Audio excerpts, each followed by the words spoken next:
Hey, financially savvy travelers! Do you have a love for maps and keeping track of all the places you've been? Well, Awesome Maps offers a wide variety of stylish and informative maps that inspire you to discover new places and create new memories around the world. From travel journal maps that you can take with you on the road to design pieces for your home, each map is hand illustrated by designers with a passion for illustrating and drawing. I just got my bucket list map and I can't wait to cross off the Great Wall of China later this year. Head over to awesome-maps.com and use the promo code ThoughtCard to get 10% off of your order today. Today, we're joined by Cody from Fly to FI, and he's also the co-host of The Fi Show.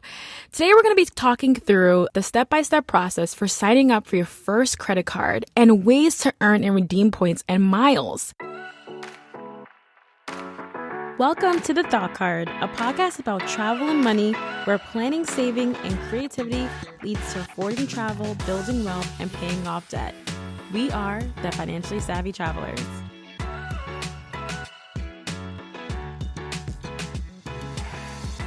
A lot of people have heard travel hacking, and I think there's just maybe a stigma to it that it's complicated, that it's really hard to get started.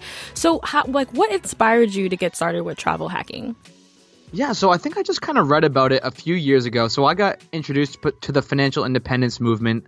I think it was about 3.5, maybe 4 years ago. And that kind of led me down the travel hacking path. And I'm like, what's this travel hacking thing? I thought credit cards were bad. I thought all debt was bad. And then I found out there's this whole community who actually uses the credit card companies to their own advantage. So there's people who are hitting these sign-up bonuses. You spend $3,000 in 3 months on this credit card, you get 50,000 points, and that's $500 in free travel. I mean, that's a pretty nice little vacation you got right there. Right. And I think a lot of people have this misconception that you actually have to fly a lot to earn all these points and miles. So we're definitely going to debunk that today. Definitely, yeah. And I think that's a great point, because a lot of people think travel hacking is, I'm going to go with my Delta points and I'm going to go on all these flights and accumulate all these points. But it doesn't have to be like that. If you can get on the bonus game and start hitting these sign-up bonuses and then just say, see it to that credit card, move on to the next one, you can absolutely crush your travel finances. Yeah, so like I said before, I am super frugal, like frugal to the core. I'm talking like I spend between $10,000 and $12,000 a year right now. And I still love to travel. I think I've gone on 8 flights in the past maybe 16 or 20 weeks. And I probably paid a cumulative maybe $200 for all of them combined. And so travel is a huge part of my life, honestly. Like, that's what I'm looking for after I hit this financial independence marker. I'm never going to stop traveling. I love traveling. My girlfriend loves traveling. So that's going to be a part of my journey. And I know that a lot of other people, that is one of their qualms about kind of getting in this personal finance space. They're like, I don't want to give up these luxuries, these things, but you don't have to. If you can kind of get on top of this credit card travel hacking game, you can still have fun, still go on those vacations, and still save a ton of your income. Very, very, very true. And I think that's a really great segue to what are the credit cards that you recommend signing up for if you're just getting started? So my favorite for someone just getting started is the Capital One Venture card. So the Capital One Venture right now, I think they actually just upped their offer, but most of the time it's 50,000 points for $3,000 of spending within the first 3 months on that card. And what the Capital One does is that 50,000 points equates to 1 cent per point, which is $500 in travel credit. And so what that means is that anything coded as travel, so literally anything, it could be an Airbnb, it could be an Uber ride, it could be a car rental, it could be a flight, it could be a hotel. As long as you put the purchase on that Capital One card after you've accumulated those points, you can wipe out the full cost of that purchase, which is just such an ultimate life hack. And so now I know the follow-up question is, how am I possibly going to spend $3,000 on this card? And it's a lot easier than you think. If you put all of your purchases onto this one card, you put all your groceries, all your bills, most people are probably going to be in that $1,000 per month range, or maybe even more. And they'll hit that $3,000 spend over those 3 months. When I read your article on your site about starting with the credit card hacking, what I loved about the Capital One Venture card is that there was 2 points for every dollar that you spend, and you get to earn 10 points at hotels.com, which I was like, oh, okay, that's really, really great, because if you already use hotels.com, you're just earning points, and those are for sure for free. I also really appreciated that the credit card offers a $100 credit for the global entry and TSA pre-check. And of course that there are no foreign transaction fees, which is super helpful. So there's like all of these like bonus perks that comes with this card that makes it really, really useful for your everyday spend. Exactly. I guess I'm kind of personal finance travel hack nerding out. I didn't even mention those ancillary benefits because the one thing I'm focused on with every card I'm opening is that sign up bonus. And that's kind of like the whole crucial piece to this, at least entry level travel hacking thing is you really want to hit that sign up bonus. Because, for example, even with the 2 times spend, you still have to spend 25 grand to hit that $50,000 mark. And spending 25 grand is a lot harder than spending 3,000 in a specified period, which happens to be 3 months is. So if you can get those sign up bonuses, you're just amplifying your points to the max. Right, right. I think that's exactly how we're getting that free travel because right off the bat, once you meet that spend, you get to have a whole chunk of cash that you could use on travel. So I think that's a great opportunity there. So when does the timer actually start? Is it when you get approved for the credit card or when you actually get the card physically in the mail? So that is an awesome question and a misconception that a lot of people have, and it is actually the date you get approved for Capital One anyway. And so that kind of cuts your clock down a little bit because usually they send it out the day or the day after you get approved, but it does take usually 5 to 7 days. So that kind of cuts a little bit off that 3-month window. Hopefully you can still hit that minimum spend, but it's definitely something to keep in mind. And I would suggest definitely at least writing it down on your phone or having a spreadsheet and just keeping track of that date because the last thing you want to do is you have $2,999 in spend and then it rolls over and you are out of that window to hit the bonus. Right. So I know a lot of people in personal finance say that you shouldn't really try travel hacking if you don't pay off your credit card in full or at least on time every month. Can you explain why is that? A common misconception that a lot of my friends, even some of my family members have is that carrying a balance, which means keeping a balance on your credit card from month to month is good for your credit. And that is the biggest misconception. I don't know how that got construed. I don't know whether it was advertising from the credit card agencies, but that's how they make all of their money on you. Every month that you have a balance carried over to the next month, they're making interest on you and you have to pay that off. So if you are not paying these credit cards off on time and in full every month, please do not try this travel hacking strategy. Yeah, and that interest just makes everything just so much more expensive. So something you could have bought for $25 ends up being $30, $40 over time. So it just kind of defeats the purpose of doing the travel hacking where you're earning free travel. So I totally agree with that as well. And people don't know the terminology either just because we aren't taught this stuff in school. We aren't taught this stuff at our jobs. And so let's just do a quick example. Like a credit card, you have $10,000 balance on it, say it has a 20% APY, which means annual percentage yield. At the end of that year, if you don't make any payments on that credit card, you will owe $12,000. Yeah, and also I know a lot of us are travelers, and sometimes when you're traveling, the last thing on your mind is paying off your credit card bill. So just making sure that you have reminders for yourself or perhaps auto paying the credit card bill directly from your bank account. I think those are definitely things that could help. Because again, I've definitely forgot to pay a couple times. So that's, you definitely live and learn. So I think that's super important. So let's kind of backtrack a little bit and talk about like, if you're not confident that you can meet the minimum spend for these sign up bonuses, what are some tips or ways that you can actually make this happen? Awesome. All right. So I love this because I like getting creative. And like I said before, I spend very, very minimally. And some of that can't go on a credit card. Like if you have a mortgage payment, oftentimes you can't put that on a credit card without a high fee. Or if you have like a child school payment, you just can't put that on a credit card without like a 3% fee. And so I wouldn't suggest doing that, but there are ways to get around it. So some of my favorites are prepaying your utilities and bills. So you can actually prepay electric for 6 months, a year, whatever, and you can have like this electric credit built up. Or you can call your oil company, do the same thing. Or you can prepay your homeowner's insurance, or you can prepay your car insurance. Another one that I've used, and this is only if you really trust your friends and family, but if it's your mom, brother, sister, whoever, they have a big vacation coming up, they have a big spend coming up, maybe have them give you the cash beforehand, or have them use a Venmo or Cash App type thing where they can give you the cash and then you pay the thing on your credit card. So there are a lot of little crafty ways if you can get creative with it to hit these minimum spends and without breaking the bank or buying things you don't need, which I do not recommend. Yeah, that's really great, especially about having your family and friends. So I know that a lot of credit cards offer having an authorized user. Can you explain what the authorized user is? An authorized user, so Danielle, if I made you my authorized user on my Capital One Venture card, you would also get a Capital One Venture card in the mail, and it would be on my account. And so any spending that you do would go onto my account. It would accumulate towards my points, and it would build your credit. So the only time I would really suggest having an authorized user is maybe if you have a friend or family member who needs to build their credit. Maybe they have poor credit. Maybe they're young. Maybe they're 18 years old and they need to build their credit. That's the only time I would really suggest having an authorized user. Other than that, I can't see any real reason to add someone. So I have all the mistake stories in the house, guys. So for me, I have my mom as an authorized user for many years. And there's times that she like forgets the card somewhere and it's great.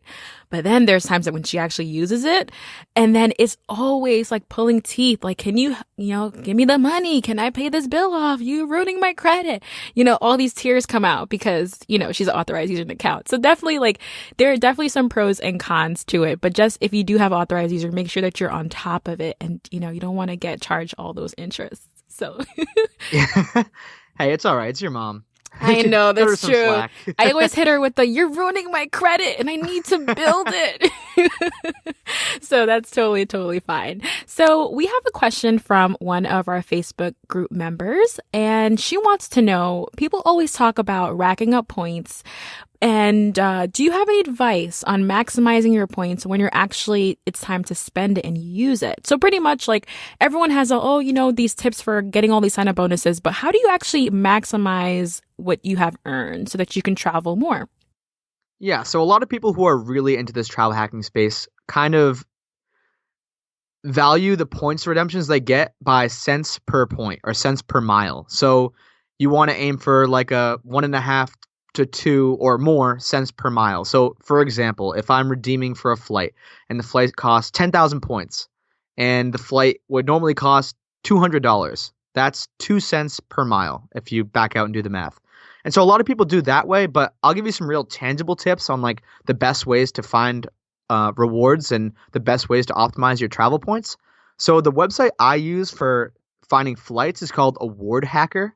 And so you can type in anywhere you want. So I fly to Boston typically. Say I want to go to, I don't know, Orlando. I type in Boston to Orlando, and then it will spit out all of the best cards and travel partners for that card that I have redemptions for. So I'm literally, as I'm talking, I'm going to do this right now. Very cool. So it'll spit out, it'll say this is United, or this is a travel partner of Singapore Airlines, or this is a travel partner of Alaskan Airlines. And then let's go back to what I was saying before. If you have transferable points, like you have a Chase, or you have the Citi, or you have Amex, you can figure out where your points are going to be best allocated and then transfer them to that airline. And it's just such a cool way to optimize your points instead of just saying, oh, I want to go here on this date. Whatever, I already put the points in American Airlines. I guess I have to fly American, even though maybe you could fly United for half the points. And it's just such a cool little hack. So let's say someone decides to go with the Capital Adventure. What would you recommend as like the second tier of, you're learning a little bit more about credit card hacking. What would you recommend next? Chase Sapphire Preferred. And so that one has the only downside of that one is it does have an annual fee of $95, but it is well worth it. And if you are a traveler, you will get way more than that value out of that card. Yeah, I have that. That's one of my 10.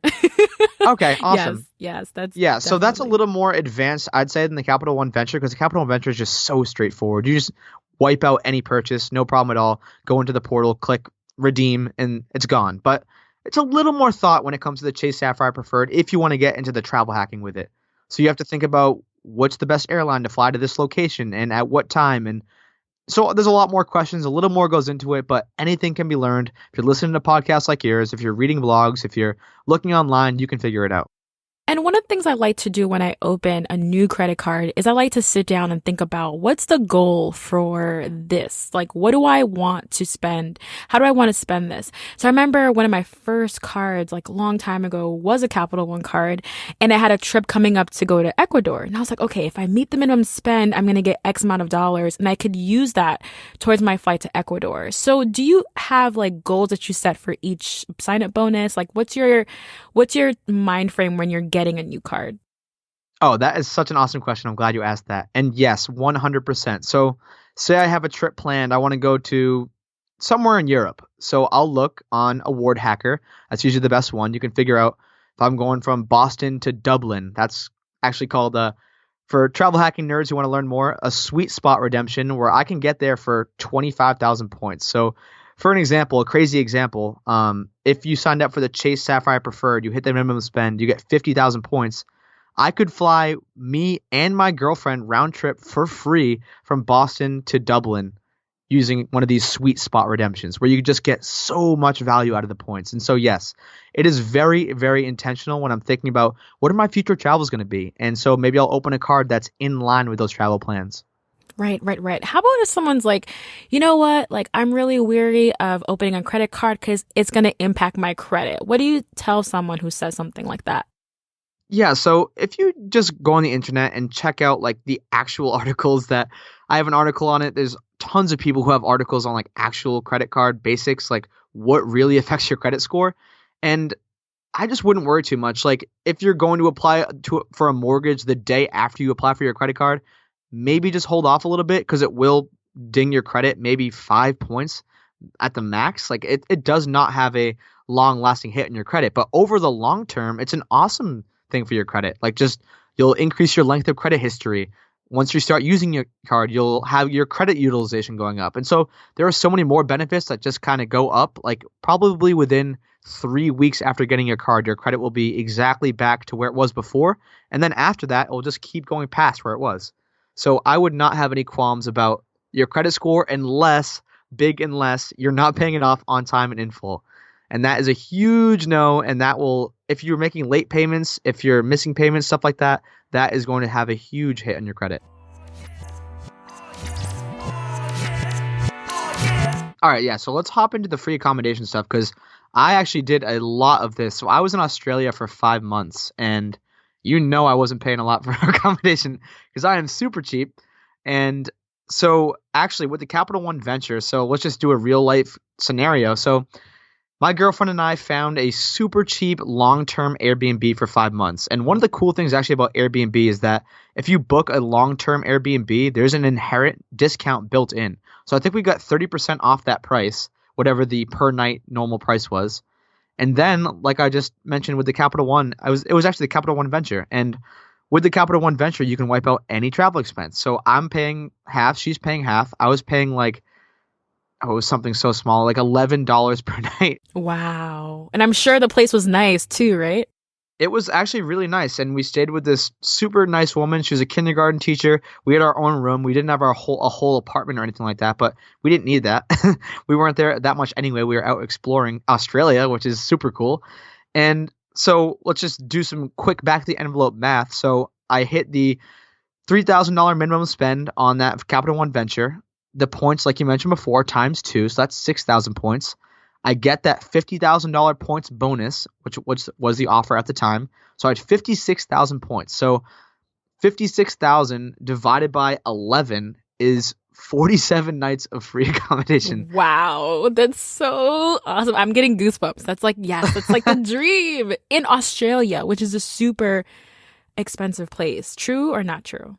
It is a very expensive place, but if you are kind of creative, like I said before, and just get crafty with it, which is basically this whole game. Like you just got to be creative. And of course, maybe staying in a room in someone's house isn't for everyone. And my girlfriend and I were perfectly okay with that. But if you're traveling with maybe your family, that might not be okay. But there are still all these crazy deals. Like you could easily find a apartment where you, a husband or wife, and 2 or 3 kids could stay for 40, maybe $50 a night, like all in. And you could make huge redemptions. I mean, even with that one bonus from the Capital One venture I just mentioned before, that's 11 nights of free stay.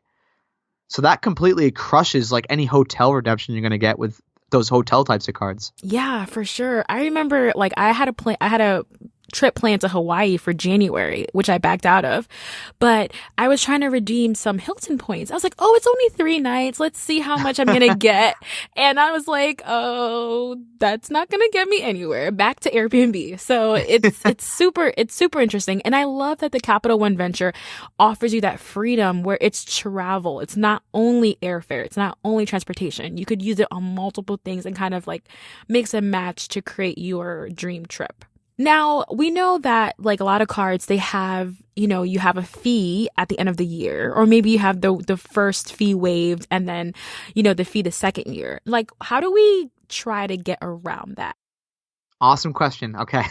You keep coming up with awesome questions, Danielle. Okay, so I hate paying fees. Like you guys have heard this whole podcast, I'm a pretty cheap guy. So the last thing I want to do is pay that $95, or some cards have a lot higher fees than that. So something that I do on this spreadsheet that I built is I track when month 11 out of that year is coming up. So not usually, some cards will waive the first year of that annual fee. So if it's a $95 annual fee, the Capital One Venture, for example, waive it for the first year. But then after that, you're going to start paying this $95 fee every single year. And that's not so attractive to me. I don't really want to pay that fee. So something you can do, let's use the Capital One Venture as an example, is you call up Capital One. You say, I'm not getting enough value out of this card. I don't use it that much. I want to downgrade, or I want to cancel the card. I'd go for the downgrade first, specifically for the Capital One, because there is called the Capital One Venture One, and that card does not have an annual fee whatsoever. And you'll be able to keep your points. So that is another big caveat. If you like rack up your points, never use them, and then just cancel your card, those points are gone unless it's on one of those transferable cards where you transferred it to an airline. But let's not get too deep into the weeds. So you call up Capital One, you tell them, I'm not getting enough use out of this card. I want to downgrade. They might not let you downgrade, but you just say, okay, then I want to cancel. And the only downside I could see to canceling is it might not ruin, but at least have a little bit of an impact on your length of credit history, which does have an impact on your credit score. And so that's the only downside, I guess. But if you are going to miss out on a $450 fee and you aren't using that card anymore, then definitely get out of it. It's not worth the 4 or 5 extra points on your credit score. Right. So pretty much it's like, what's the value that you're getting from this card? And is it worth it to keep the card and pay the fee? That's, I think, is an important question. And again, that goes back to setting the reminders for yourself, because, when these fees hit, you can't be like, no, let's just like not do it. Can you just, you can't, it's done. So it's really important. And that also has happened to me sometimes. I mean, keeping track of 10 is really hard, right? So if you don't have a system, so there's times where I'm like, oh, I should have called to, close it, but I already got hit with the 195 or the 95 or something like man. that. I know. Yeah, you got to get a spreadsheet going. I know. So I really enjoyed this conversation, and we talked a lot about being frugal. How did like that come about for you? Is this something that you just kind of grew up in, or that you've developed over time? Like, where did that mindset come in? Yeah, so definitely grew up with frugality, just kind of getting the most value out of the things that we have. So my parents didn't exactly travel hack, but I know my dad would use rewards points, not in the crazy ways I'm using them, but like he just put all his normal spending on one card, and he kind of showed me, he's like, look, I can get like $500 off or whatever. And my whole life, my parents just focused on value. They focused on not like the hyper consumerism, that type of stuff. So I had that growing up. And then when I found out about like financial independence and just crushing the personal finance game, I realized that if I can keep my expenses as low as possible, that leaves so much room for flexibility. So say my expenses are only $12,000 a year. I'm a single male with no kids. So that's not like a crazy outlandish figure, but say I save up $36,000. That's just a nice round number. That's 3 years of living expenses. So I can go jump on the entrepreneurial train. I can go try my own thing. I can go travel the world. I have so many more options. Let's assume that my lifestyle costs $50,000 a year. I save up that $36,000. I only have a few months buffer. So that's just kind of something that's always stuck with me. And just keeping that savings rate as high as you possibly can is such a powerful tool to unlock lifestyle flexibility, lifestyle design, and ultimately the ability to travel and do whatever you want. So, so true. And Cody, you're 22, which is super impressive. Okay. You impress me, man. All right. That's so, so, so, so cool. I really appreciate that. And I feel like a lot of people think that like frugalities or being quote unquote cheap is like a bad thing. But for us, I feel like it's optimizing our finances so that we can have a better life. So that's how I see it. And I don't actually mind being called cheap. I'm like, yeah, sure. But my bank account doesn't say that, right? So that's the thing I always say to other people who kind of. I totally feel you.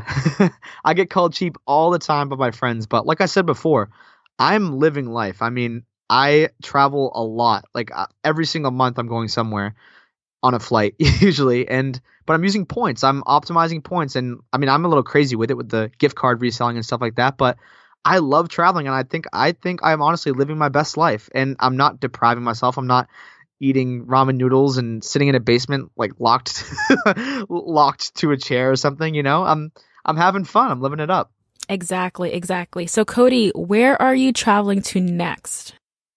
Ooh, that's a good question. So, in terms of like a really awesome cool trip, my girlfriend and I are planning on doing a Southeast Asian tour for a full year sometime in the next 2 years or so. In terms of near term, I actually just redeemed some American Airlines points for a flight to Florida for an event called Camp Fi down in the beginning of January. So, not sure when this podcast is launching, but yeah, in January, I will be flying down to Florida for $11.20. That's the total cost of taxes and fees. Wow, that is amazing. Like, how do you feel when you get a good deal? I get like pumped up. I like do like jumping jacks. Like, it's just like invigorating for me. I don't know if you have that reaction. I mean, I think after this whole interview's over, you can definitely guess that I get really pumped up when I find a good deal. Like I am ecstatic when I get like 5 cents per mile reward. I'm like, oh yes. Yes, yes, yes, yes. Like, yeah, definitely the airlines had no idea that this was coming. Like, I'm gonna fly for them so cheap. No, that's really, really cool. Do you have any like Europe plans or do you have anywhere that you would like to go back to anytime soon?